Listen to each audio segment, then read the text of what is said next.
Hi everyone, welcome to another edition of the Butterfly Chronicles.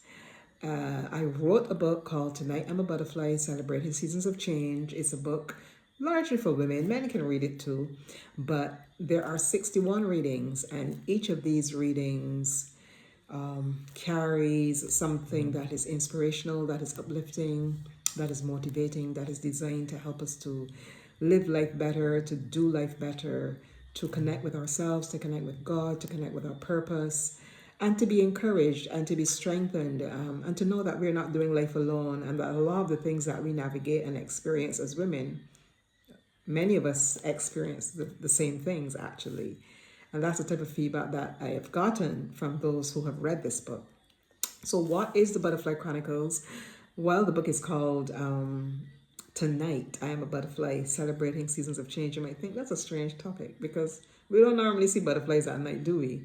But it signifies that no matter what experience we're going through, whether it feels like the dark of night, it feels like there's darkness all around, change can still happen, transformation can still happen. We can still be that butterfly, even if it's nighttime.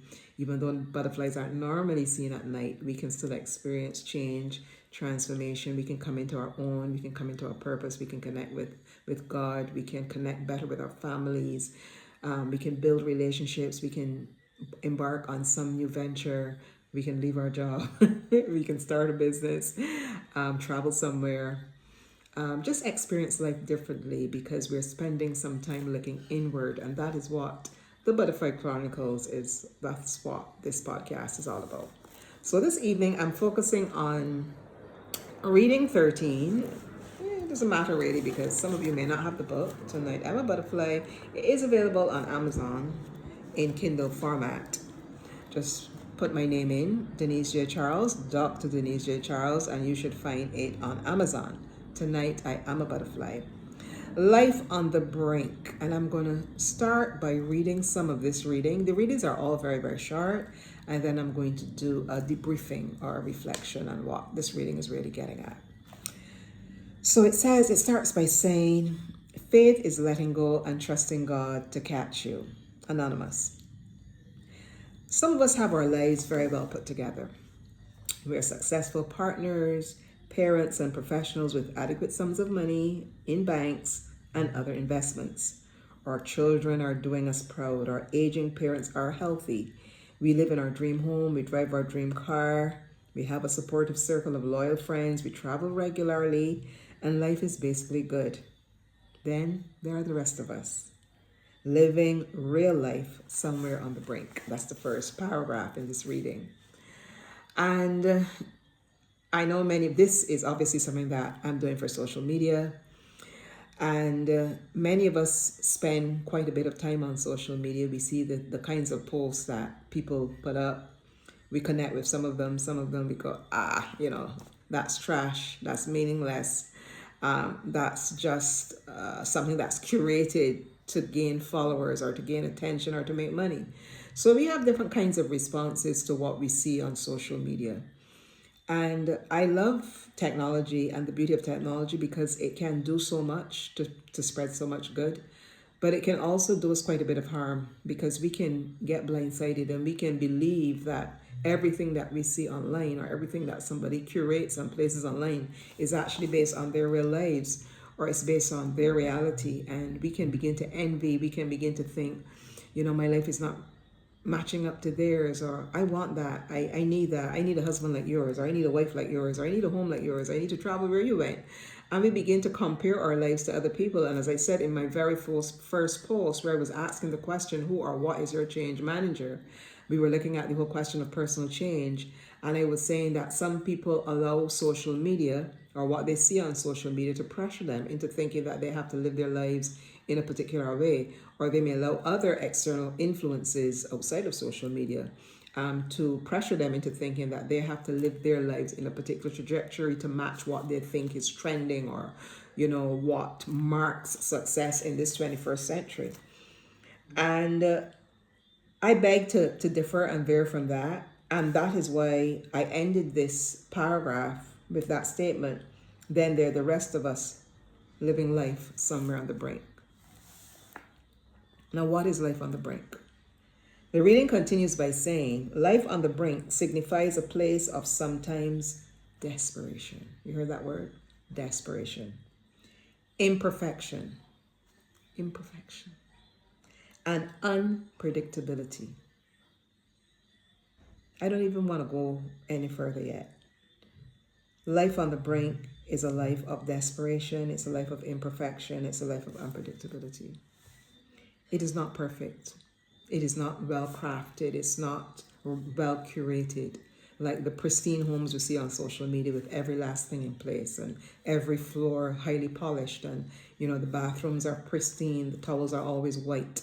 You never see them soiled. You never see a speck of dust anywhere. And the car is always sparkling, the face is always beat, as we would say. That curated life, some of us yearn for that, and it's just beyond reality, really. Not that we can't have a clean house or a clean car or a well made up face. That's not what I'm saying. I'm just saying that the reality is that life is not always like that. And life on the brink lands us smack into that reality, that our lives can be imperfect. Things happen. There was a poem I wrote years ago after some personally devastating news.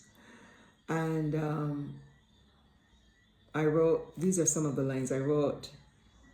I knew who I was this morning when I got up. Life happened between the sevens, and now I am unfurled. And the idea, that's just a couple of lines from the poem. And the idea behind the poem is that life can seem well ordered, our lives can seem well ordered. We can think we have it all together. We can be succeeded in various spheres. And then something happens and it throws us for a loop. And when I say life happens between the sevens, or life happened between the sevens, between 7 o'clock in the morning and 7 o'clock at night, it doesn't mean that literally, but you understand, between one span of time, whatever that is, between whatever hours we may experience, things can happen that throw us, that pull the rug from beneath our feet, that cause us to feel unsettled, that cause us to feel exposed, that cause us to feel sad and vulnerable. And the idea of my life unfurling, when you think of something just unraveling, that was the idea in that poem. And this is what this is saying. When we live our lives on the brink, we experience this imperfection, we experience this desperation, we experience this unpredictability. It represents the elements of our lives which we have not planned, but we must nonetheless cope with. These elements may include losing a job, having our home foreclosed, caring for ill or aging parents, which can be emotionally time-consuming, dealing with divorce, parenting a wayward child, or just struggling to make ends meet from paycheck to paycheck. Maybe we set ourselves some goal in our younger years, and life seems to be passing us by without having accomplished those goals. Perhaps we expected to be married by now with 2.5 kids and a successful business in tow, but such dreams now seem elusive. Life on the brink happens where dreams and plans, get that page, dreams and plans meet the reality of life with all of its flaws, complexities, and disappointments. It is on the brink because it is in a space where we feel like letting go, we feel like giving up. I don't know if you've ever been in that space, but I've been in that space. I've been in that space where I felt like throwing in the towel, not doing anything to harm myself, but you just felt like not bothering. You felt like not expending any energy anymore to help the situation, to try to fix the problem. And I would have negotiated feeling like this years ago when I was much younger, when our marriage was in problems, and I just felt like walking away in my mind, walking away in my heart, walking away in my emotions, and perhaps even toyed with the idea of physically walking away as well. So life on the brink can happen, or it happens when we experience things that are difficult to deal with, which is really the sum total of all of our lives. We are all faced with challenges. No one, even the people who are wealthy and seem to have everything, can have problems that loom larger than life itself. Today's success literature, and not just the literature, but what we see online, the videos we watch, it preaches to us a gospel which tells us that we're all destined for greatness if we just dream big enough or strive hard enough. And a lot of the motivational language that we hear today, a lot of the, the motivational speakers and a lot of the motivational videos we may watch and so on, they tout this idea of, you just gotta go after it. You gotta speak your reality. You have to manifest. You have to do this. You have to do that to make your life happen in the way you want it to happen, as if we were magicians or as if we had time and our lives tied down to a T, which we don't. And I think that while it is great to plan, and I'm all for planning, while it is great for dream, and I'm all for dreaming, my very first book was called Your Baby Is Coming Now Push. And it was a book about birthing things, dreaming things, and seeing them realized despite the challenges and so on. And I likened it to a pregnancy where you go through a 9-month gestation, and then at the end there's a baby.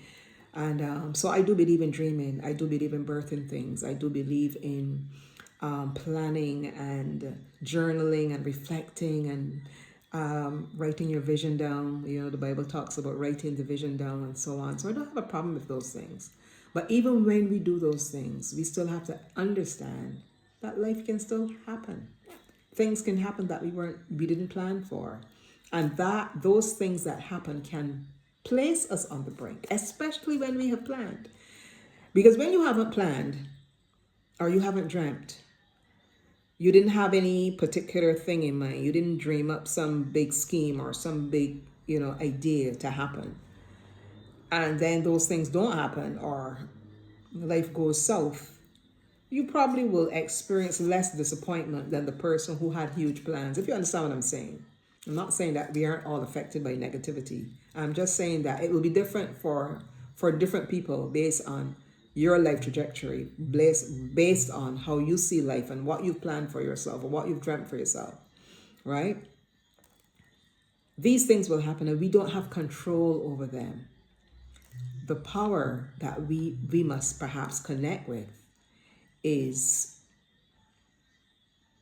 embracing the sovereignty of God in one respect, because He knows everything and He knows what will happen.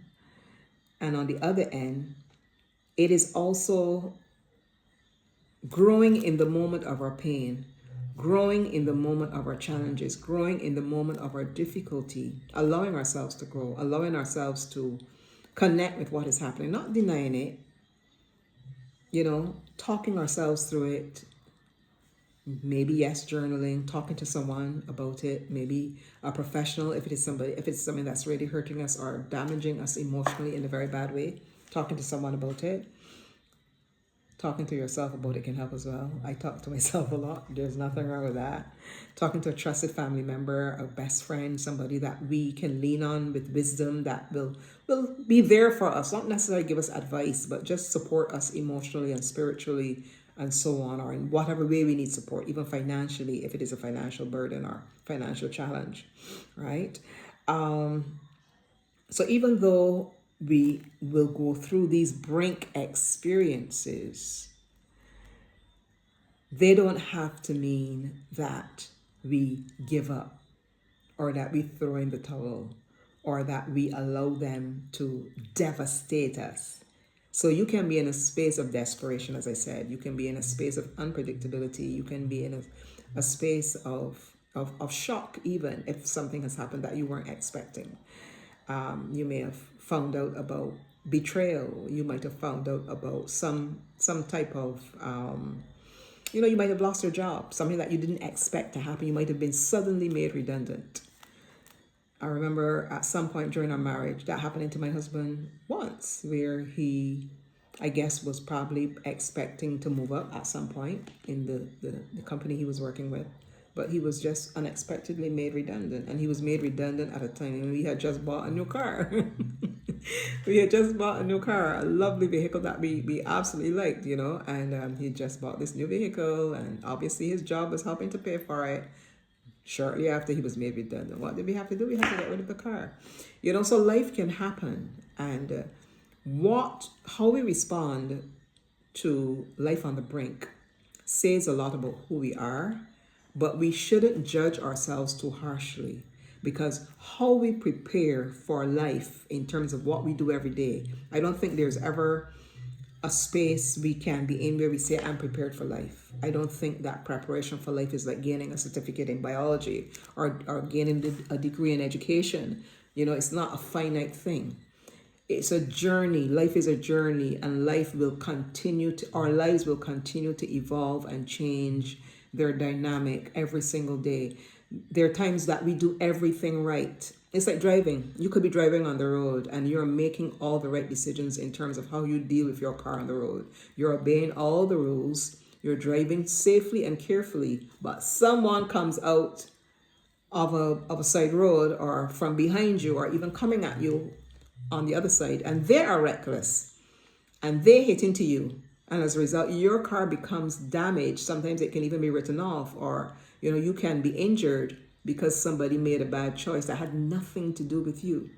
And that is what life on the brink is as well. Life on the brink isn't something that happens just because we made bad choices. Yes, we can make bad choices, and we have to bear the consequences of those choices, and we have to work through those choices, and we have to hopefully, as I said earlier, grow in spite of the bad things that have happened to us or the bad choices we've made, and the consequences that we experience. We can still grow through those consequences, right?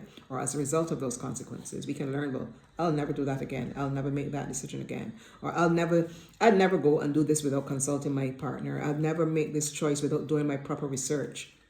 I wouldn't invest in a business like this again without asking someone who has had some experience in investment in this type of business, etc. So we can make some decisions about the choices that we've made. We can reflect and we can wheel and come again, as we would say in the Caribbean. We can bounce back from whatever challenge we've had. And on the other end, challenges can happen to us that had nothing to do with us. We didn't make a bad choice. We didn't make a bad investment. We didn't make a bad relationship decision. We were driving, our seatbelt was on, we were obeying all the rules, but something happens, or someone can tell a lie on us. Someone can tell a lie on us at work. Someone can try to damage our character, our spouse. We could be, enjoying a marriage or living through a marriage which we think is good. We are making the best of it. We're meeting our spouse's needs, but yet our spouse steps out, cheats, even though we were accessible and available, because there's something else in him or her that led them to cheat. It had nothing to do with me, has nothing to do with us. And this can happen, right? So how do we live through these brink experiences? I want to suggest that true success, which is that thing that seems to draw us all in, it is something that we all want to experience at some level. It is not hinged on the trappings of material prosperity or on duplication of other people's successes, whether that be in terms of their job, in terms of the things people have, even in terms of a successful marriage or a successful relationship. It is found instead in the resilience which refuses to surrender to despair. And that's what I said already. A resilience that refuses to surrender to despair. It dwells in the tenacity which refuses to let go of hope when everything else around us is screaming failure. Success is not measured by what we have accomplished. Did you hear that? It is not measured by what we have accomplished. Those of us who have accomplished certain things, we love to speak about our accomplishments, present company included. And because I'm a reflective individual, I'm always reminding myself that I am not what I do. I am not what I have. My degrees don't make me. My job doesn't make me. My marriage doesn't make me.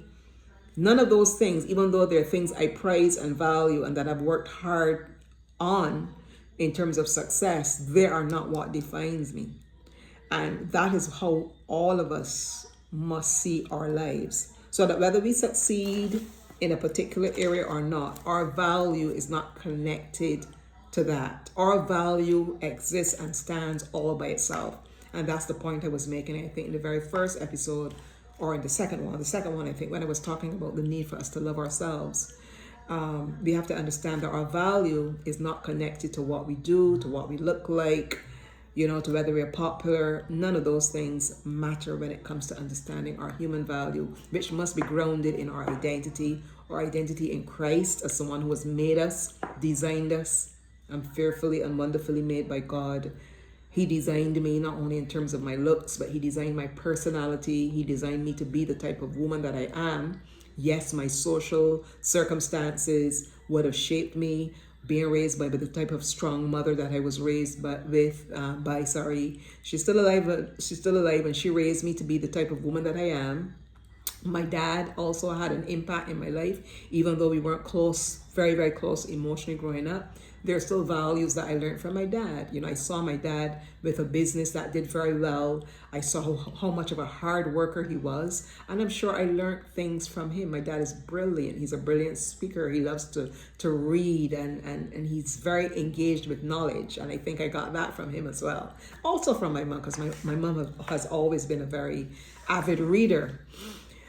And so our circumstances with our parents, the home we were raised in, where we went to school, the teachers that interfaced with us in our lives, the teachers that impacted us, that invested and poured into us.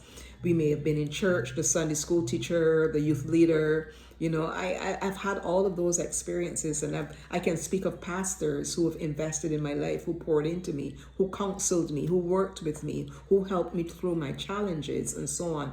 This is when I was an adult in my 20s and 30s. I can speak about people who have helped me to be the woman that I am today. But without all of those things, without all of that influence, just alone by myself, I am valuable to God. And that is something that we have to understand and not allow failure by other people's standards or even by the world's standards to define our lives and even to define our sense of fulfillment. So success is not measured by what we have accomplished. It is our thankfulness, even in the face of what we have not yet realized. It is a place where we recognize that coming into our own means literally appreciating our unique journey without unhealthy comparisons. So we have to appreciate what we've been through. We have to appreciate how the things that have happened to us have shaped us, have built our resilience, have strengthened our courage. Well, hopefully they have.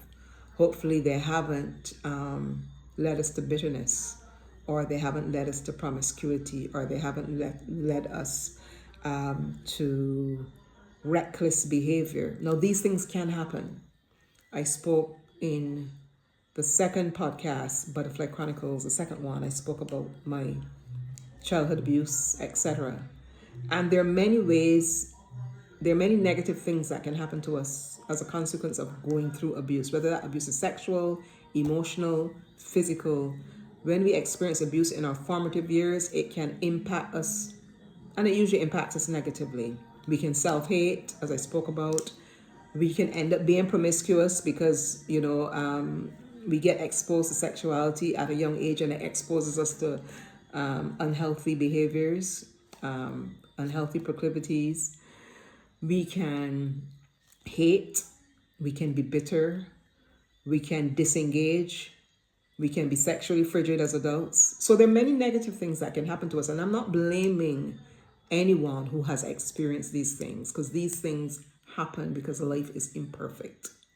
I'm, however, saying that, and they're all signs of us having not experienced healing because of the things that have happened to us. So whether your thing is something as serious as abuse, or whether it is something perhaps less marked, but it is something that is serious nonetheless, and that it has impacted you, whatever it is, you don't have to allow that to cause you to define yourself as victim.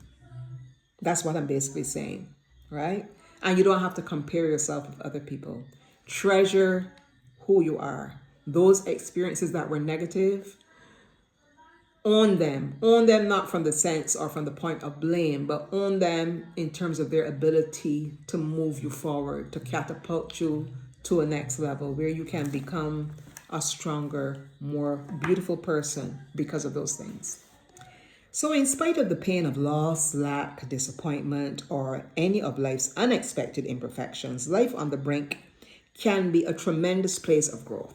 That's what I just said. I know and counseled someone, for example, who tottered on the brink of a marriage characterized by repeated acts of infidelity.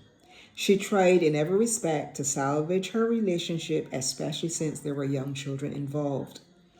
While her efforts and those of her counselors, and I was one of them, were unsuccessful in terms of salvaging the marriage, she emerged a stronger and more liberated woman whose brink experience emboldened her and presented her with new possibilities. As a younger woman, I had my own brink experiences. I spoke about that just now. Then I thought that my marriage was becoming unglued at the seams, or when I was struggling with things like depression and struggling with anxiety and fear. The brink is where we can learn to snatch our own freedom from adversity. This simply means not letting go of hope, but keeping the faith and refusing to be defined by our circumstances. Don't be defined as a victim. For me, this involved praying and even fasting, as if my very survival depended on these things. My brink experiences fostered in me a never say die attitude and emboldened me to keep fighting for my family when I thought my marriage was near the end. The brink can also be a place where we earn our wings and learn to fly above self-imposed limitations or the limitations of others. Of course, we need money, and life's comforts are to be celebrated when they do come our way. So I'm not knocking celebrating success in those external ways that we tend to focus on, but embracing all that life offers now and finding our way in spite of it all is a position of real privilege and empowerment. So it's very important to find our way. Find your way through self-compassion. Find your way through extending grace to yourself, even in light of your mistakes. Find your way through forgiveness, asking God to forgive you for your failings and then forgiving others, because none of us is perfect. The Lord's Prayer that we repeat so often says, forgive us our debts as we forgive our debtors. And when we want God to forgive us, because we know we're imperfect and we mess up, that realization empowers us to forgive others. Find your way through love. Find your way through loving yourself, understanding your value, minus all the trimmings, as I said just now. Find your way through peace, finding moments to connect with nature, to connect with the things you love to do. For me, it's spending time in this room where I am right now, or spending time in a space where I can connect with my writing. I might sit outside. I love to sit outside. I love to listen to the ocean. I love to watch the waves crash and listen to them crash and so on the shore. I love to see the sea. I have to actually like to watch the sea. I'm a sea watcher. I love to smell it. I love to be in those kinds of open spaces to reflect and to sometimes write. I love to listen to vintage music, music of the 80s and 90s. It takes me back to that time in my life. So connect with the things that you love to do. I love to read a good book. I love to watch a nice movie too. So what are the things that you love to do? What are the things that cause you to feel a sense of peace or satisfaction? Whatever it is, whoever you love spending time with, find your peace, your joy in those little moments and feel that sense of empowerment that comes through making peace with yourself, forgiving yourself for your mistakes, and understanding that life on the brink is not the end. And life is not all break, okay? I was talking today about life on the brink, but it's not all break. We do have those joyful, happy moments where life is so full of fun and enjoyment. And we can remember those times as well. So until next time, see you next time. This is the Butterfly Chronicles, and I'm Denise J. Charles. Blessings.